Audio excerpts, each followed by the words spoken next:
I assure you that they're not leaving in protest. They just want to be able to see the slides as I give the sermon.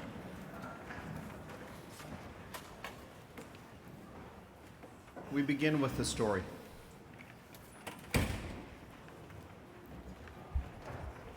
It happened last year on the Monday morning of Sukkot. I remember that it was a Monday because it happened as I was bringing the garbage bins in. I was dragging the pail back and I noticed something odd on the sidewalk. Something peculiar in how the light played with the sprinkler water and the cement. It looked like there was writing on the curb, so I paused and looked down and I noticed something that looked like a J. I took a step back and my jaw dropped. I found myself standing over a carved message that read, Jew. The first thought I had was for the safety and security of my family. My house had been targeted for a hate crime, and I reported it and am now one of the 2024 statistics that shows the exponential increase of hate towards Jews in this country. I must admit, if I'm being completely honest with you, my second thought was, if only this was 2 weeks prior, I could have used it in a high holiday sermon. If I'm being honest. It's the rabbi's brain. What can I say? The third thought was, why me? I'm surrounded by Jews, most of whom are Orthodox. And that's when I looked up at my house and realized, oh, I'm the only one with a bring them home now sign. Today we stand on the threshold of a new year, and we can't help but to reflect deeply on this past year and who we are as Jews living in America. The headlines remind us daily of rising anti-Semitism, political polarization, violence abroad and at home, and questions of belonging that strike at the very heart of what it means to be Jewish in America. And so the question for us today is this: how do we live in this moment with courage, clarity, and hope? How do we raise children who are both proud to be Jews and equipped to stand firm in a society that sometimes feels hostile to our existence? How do we ensure that our tradition strengthens us rather than isolates us, and that our presence here is not only about surviving, but about flourishing? This year has shaken us, not only through political currents or global crises, but through real, visceral attacks aimed directly at our people. On the first night of Passover, as many of us were sitting around our Seder tables retelling the story of liberation, Pennsylvania Governor Josh Shapiro and his family were targeted by an anti-Semitic attack. It was chilling, a direct attempt to intimidate a Jewish public servant during our sacred holiday. It sent a message that even here in America, even today, we are not safe. And only weeks later, on May 21st, that message echoed again in Washington, D.C., when two young Israeli embassy staffers, Yaron Lachinsky and Sarah Milgram, were shot and killed outside the Capitol Jewish Museum as they left a reception for young Jewish professionals. The assailant was chanting, "Free, free Palestine," as he was taken into custody. It turned a place of memory and celebration into a site of grief and terror. Then came June 1st in Boulder, Colorado. A man disguised as a gardener hurled Molotov cocktails into a peaceful pro-Israel demonstration, killing an 82-year-old woman, Karen Diamond, and injuring 12 people, one of whom was a Holocaust survivor, Barbara Steinmetz. It was not a spontaneous outburst, but a carefully premeditated act of hate designed to instill fear not only in those present, but in all Jews watching.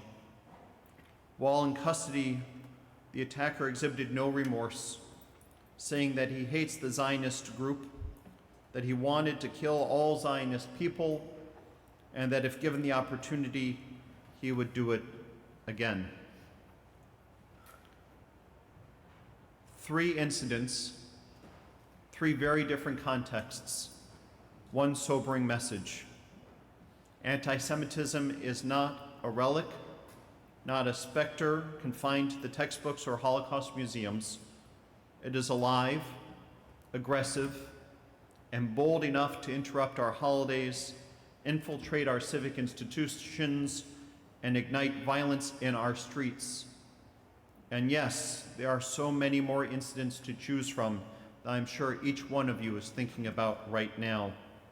I'm sure each one of us could name another event where Jews were singled out for being Jews and treated inappropriately because of our Jewishness.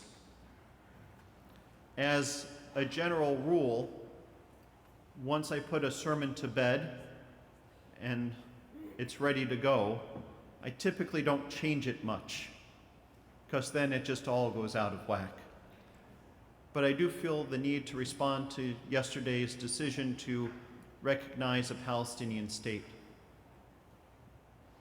I do believe someday there needs to be a Palestinian state.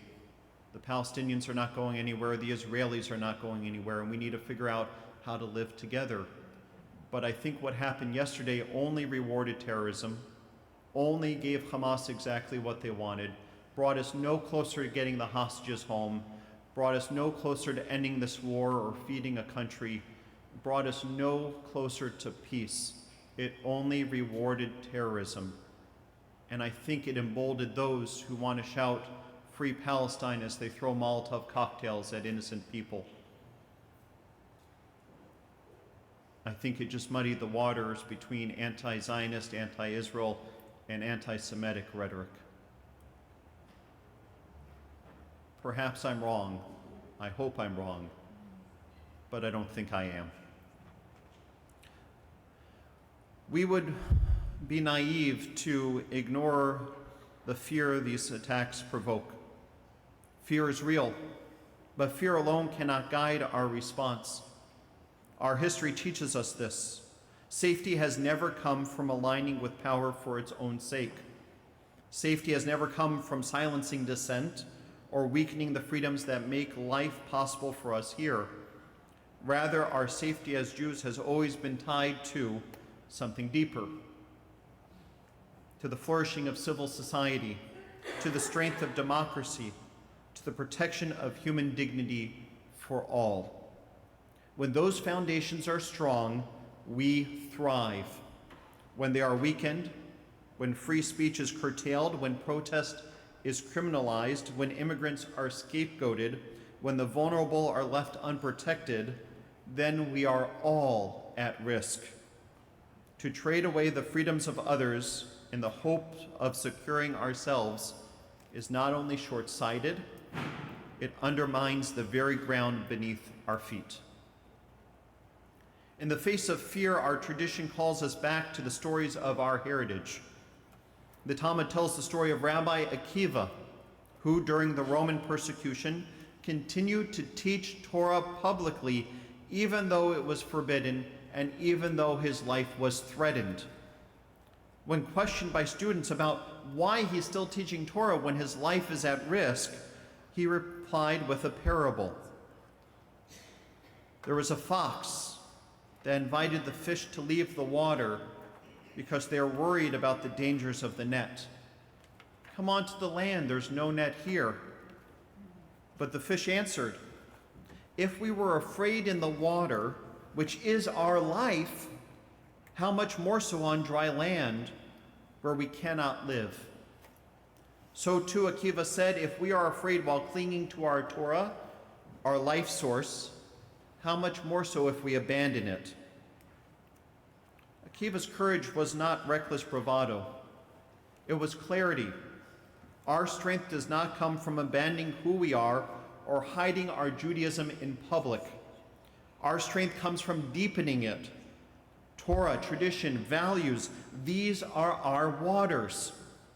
To forsake them in pursuit of safety is to guarantee our own drowning. To hold fast to them, even in fear, is to claim life. And this is where the symbolic weight of these attacks come into focus. They were designed to frighten us away from public Jewish life, from serving in government, from gathering museums, from marching in the streets. They were meant to make us second guess whether it's worth showing up as Jews in America.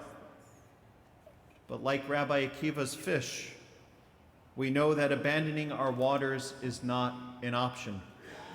To survive is to remain in Torah, to remain in community, to remain in courageous visibility. A few years ago, Commercial Avenue was renamed for Rutgers' own Paul Robeson. I knew of him mostly through his recordings of Old Man River. I think everyone has heard that recording. When they renamed the street, I went down a Paul Robeson music rabbit hole. But the piece that really got me was his recording of the house I live in. In this piece, he asks, "What is America to me?"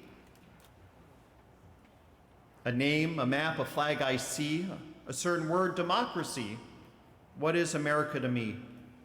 And he answers with the following: the people that I meet, the faces that I see, all races, all religions, the right to speak my mind out, but especially the people, that's America to me. It's quaint, almost naively hopeful. Democracy, neighborliness, and freedom. But as the weight of this year pressed on me, I felt compelled to ask, what is America to me? What is America to me as a Jew and as a rabbi? I come from a family of immigrants, but also a family that has been in this land since we were colonies of England. For the longest time, we believed the family lore that two of our ancestors, Robert Treat Paine and Thomas McKean, were the same Robert Treat Paine and Thomas McKean that signed the Declaration of Independence. This was lore that went back 3 or 4 generations. Then we had the gall to hire a genealogist to verify the truth, and oops, not the same Robert Treat Paine and Thomas McKean. Similar birth dates, similar death dates, similar states of residence, but completely different people. The genealogist said he had to check 2 or 3 times because what is the likelihood that this would happen? Those 2 Robert Treat Paines even married into the same family, just not the same family as our Robert Treat Paine and Thomas McKean. However, we did verify our relatives who fought for the North in the Civil War, fought in the battles of Ticonderoga and Lexington and Concord. So that's something. The big lesson is, if you want to believe the family history, maybe you shouldn't hire a genealogist. But I've always grown up from those stories believing that America was my home, and that there wasn't a corner of this country that wasn't my home. And that had been my viewpoint up until the aftermath of October 7th here in America. And now we see Jews being threatened time and again for just being Jews, and Israel being used as the foil to allow anti-Semitism to fester. We are seeing a breakdown of peace and a breakdown of society. The prophet Jeremiah taught exiles in Babylon to seek the peace of the city to which I have exiled you, for it's in peace that you shall find peace. Our tradition invites us to invest in our homes, even when they falter. Robeson lived through a period of great change and turmoil, of fighting for civil rights and fighting against injustices, but his song remained hopeful and quaint. I think my song would include voices of children on the playgrounds and the lights of the cities, just like his, but it might also include the echoes of Jews in Boulder running from firebombs, of Latinos worried about being targeted by ICE, of National Guards marching in the streets, of an incredibly divisive country where we think our brethren are enemies when they aren't. It would include all of it, the beauty and the brokenness, the harmony and the hatred, because the house we live in is not yet finished, and if we don't see the cracks, we can't fix them. That is the essential Jewish lesson. America, like Israel, like every society, is always unfinished. It is the house we build brick by brick through justice and compassion, through vigilance and courage. It is the house where God's presence dwells only if we keep the foundation strong. That leaves us with a question, not Robeson's, not mine, but ours. What is America to us? And what will we make of this house we live in? And where do we begin? To be Jews in America today is to live in the tension between fear and faith, between survival and flourishing. It is to remember that the Torah commands us more than any other mitzvah to love the stranger because we were strangers in Egypt. That memory of vulnerability is not meant to close us off, but to open us up, to think about who is vulnerable and protect them. And this year, I think all of us, all Americans, are vulnerable. The attacks in Washington and Boulder against Governor Shapiro's family, against so many other people that I don't have time to list, remind us that anti-Semitism is a threat not only to Jews, but to the very fabric of society we live in. Every assault on Jewish safety is also an assault on democracy, on civil society, on the values that protect all vulnerable people. Which means our response cannot be only about defending ourselves. It must also be about strengthening the freedoms and rights that safeguard everyone. Rosh Hashanah is a time of choice. Do we allow these attacks to drive us into fear and isolation?